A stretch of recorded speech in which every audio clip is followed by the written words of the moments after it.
जय हिंद साथियों, नमस्कार। मैं हूं आपका दोस्त ललित व्यास। साथियों, आप सभी की बहुप्रतीक्षित भर्ती शिक्षक वर्ग 2 की चयन परीक्षा की तिथि आ गई है।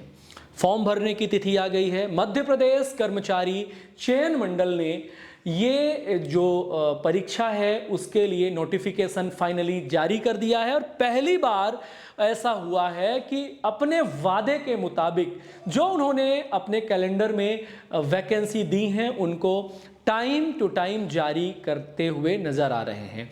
ज़्यादातर ये देखा गया है कि कैलेंडर में भर्तियां डलती हैं और वो दोबारा से अनलोड हो जाती हैं, फिर अपलोड होती हैं, फिर अनलोड हो जाती हैं। तो अच्छी बात यह है कि उन्होंने कहा कि ये भर्तियां हम लोग देने वाले हैं और 2025 में वो सारी भर्तियां एक एक करके वो नोटिफाई कर रहे हैं। तो आपको तो पता ही है कि जब भी भर्ती देते हैं तो हमें सांस लेने का मौका नहीं मिलता। 2 महीने 1.5 महीने के अंदर ही हमें परीक्षा में सम्मिलित होना होता है। तो उस परीक्षा में अगर हमें सम्मिलित होना है तो हमें पूरी तरह से तैयार रहना है और पूरी जानकारी हमारे पास होनी चाहिए।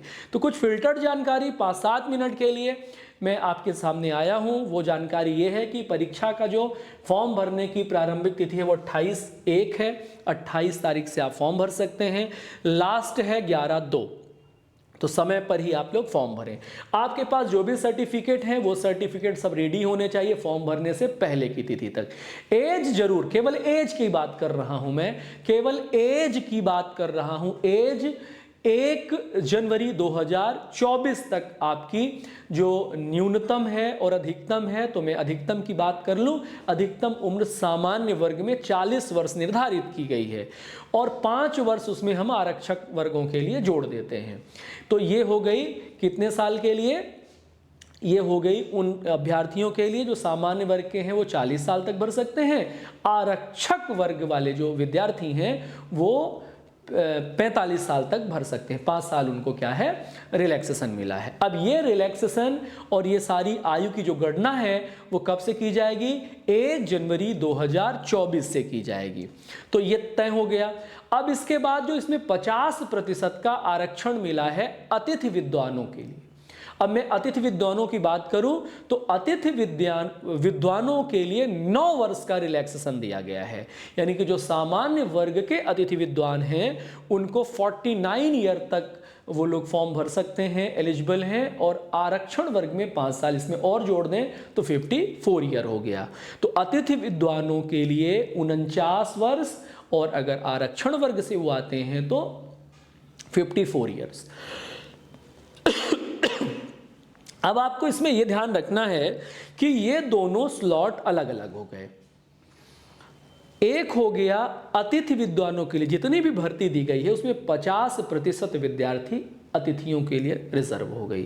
अतिथि कौन है? और 50% जो अतिथि नहीं है। यानी कि ये मान के चलिए कि 2 प्रकार की भर्तियां आपके पास हैं।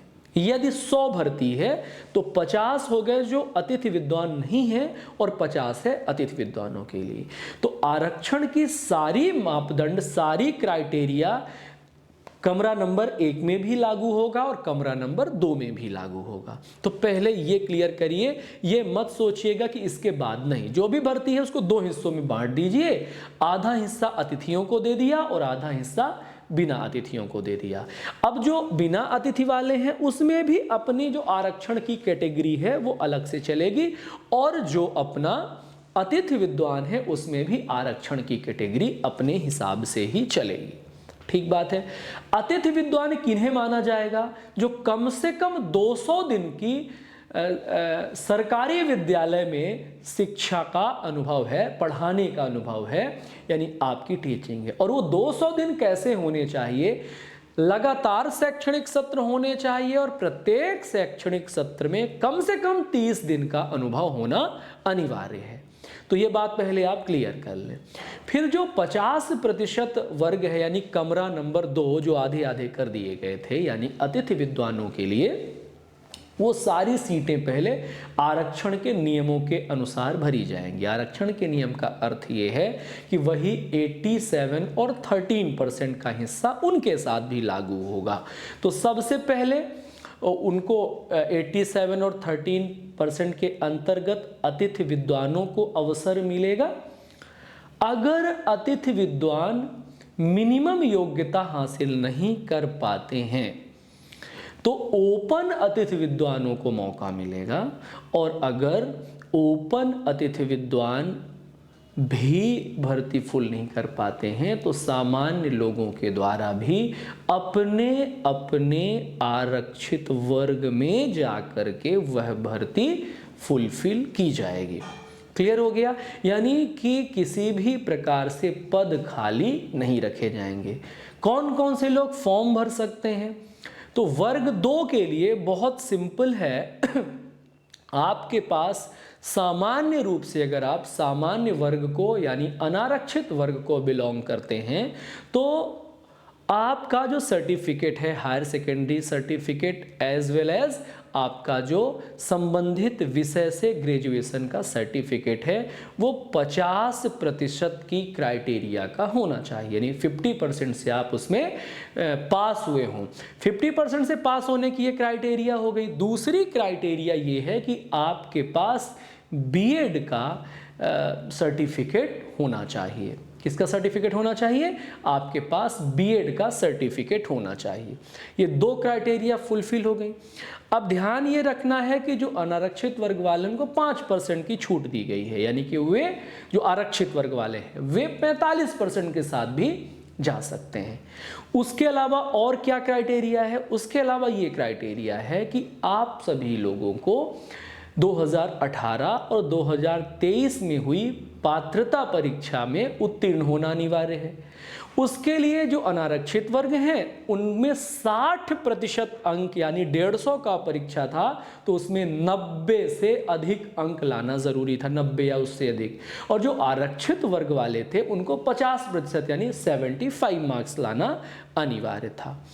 अब जो बच्चे, जो कैंडिडेट, ध्यान दीजिएगा, 90 से कम अंक प्राप्त किए हैं वो केवल और केवल आरक्षण वर्ग में फाइट कर सकते हैं, यह ध्यान रखना है। और जो बच्चे 90 से अधिक अंक प्राप्त किए हैं वे आरक्षण वर्ग में भी फाइट करेंगे। अगर आरक्षण वर्ग से आते हैं तो वो आरक्षण में भी फाइट करेंगे और अनारक्षण में। बहुत ध्यान से देखिएगा, अगर आप पात्रता परीक्षा में, आप पहली बात तो समझिए कि अगर आप आरक्षित वर्ग से आते हैं, आरक्षित वर्ग से आते हैं इन द सेंस अगर आप ओबीसी हैं, एससी हैं और एसटी हैं और आपको 90 से कम अंक मिले हैं, यानी 75 और 90 के बीच में मिले हैं, यानी कि आप 80 नंबर प्राप्त किए हों या 85 नंबर प्राप्त किए हों और आप क्वालिफाई हैं तो पास तो हो जाएंगे। लेकिन यहाँ पर जब आएंगे चयन परीक्षा में तो चयन परीक्षा में आपको केवल और केवल आरक्षण वर्ग में ही फाइट करने का मौका मिलेगा। आरक्षण वर्ग में जितनी सीटें रिजर्व होंगी केवल उतनी सीटों के लिए ही आप फाइट कर सकते हैं। जनरली क्या होता है, कट ऑफ अगर हाई जाता है तो उस कट ऑफ में वे छात्र जो अधिक अंक प्राप्त करते हैं वह अनारक्षित वर्ग का हिस्सा बन जाते हैं। लेकिन यहाँ एक टेक्निकल दिक्कत है, आप अनारक्षित वर्ग का तभी हिस्सा बन सकते हैं जब आपने पात्रता परीक्षा में 90 या उससे अधिक अंक हासिल किया हो, तो आप चयन परीक्षा में दोनों के लिए यानी दोनों कटोरों की जो दही है वो आपके लिए अवेलेबल है। लेकिन अगर आपने 90 से कम अंक हासिल किया है तो आप केवल और केवल आरक्षक वर्ग की सीट में ही चुनाव लड़ सकते हैं, मतलब पार्टिसिपेट कर सकते हैं। क्लियर हो गया? तो ये बहुत विशेष बात है, ये ध्यान रखिएगा। यानी आरक्षण का जो मतलब है सभी सीटों में लड़ना, तो आप सभी सीटों में नहीं लड़ पाएंगे। तो ये मुख्य बात हो गई आपके लिए। एज की बात हो गई, सर्टिफिकेट्स की बात हो गई, है ना।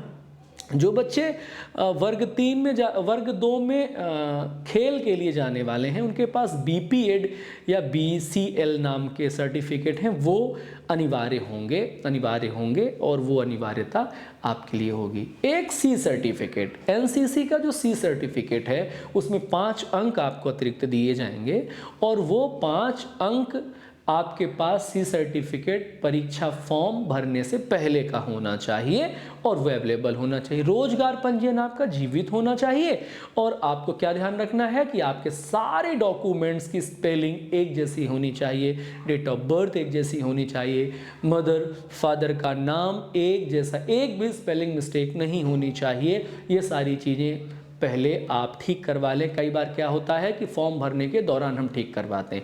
फॉर्म भरने में अभी समय है, 10 दिन का समय है तकरीबन, तो आप लोगों के अगर EWS सर्टिफिकेट नहीं बने हैं तो पहले से आप बनवा करके रख लीजिए। एक्समैन को 10% का आरक्षण मिल रहा है और उनके लिए भी यही क्राइटेरिया है कि अगर उनकी सीट एक्समैन से फुलफिल नहीं होती है तो उसमें ओपन कैटेगरी के लोग जाकर के फाइट कर सकते हैं। तो ओवरऑल ये आपके पास पूरी जानकारी हो गई, कब आपको फॉर्म भरना है, उसकी क्राइटेरिया क्या है, क्या क्या बातों का ध्यान रखना है हमें, और साथ ही साथ समय पर फॉर्म भरना है। ठीक है, उसके बाद विषयवार तरीके से हमने आपका सिलेबस तैयार किया है, तो उन तमाम विषयों को लेकर के मैं आपके बीच में उपस्थित होता रहूँगा। विशेष तौर पर हिंदी और गणित का जो पोर्शन है वो मैं आपको बहुत अच्छे तरीके से तैयार करवा दूंगा। तो आप जुड़े रहिए, फ्री ऑफ कॉस्ट क्लास चलेगी और नियमित अंतराल पर वीडियोस देखते रहिए। लाइक करिए, शेयर करिए और अधिक से अधिक लोगों तक ये संदेश पहुंचाइए जिससे उनका भला हो सके, बेनिफिट हो सके। तो मिलते हैं हम लोग नई जानकारी के साथ। ख्याल रखिए, बहुत बहुत धन्यवाद, शुक्रिया।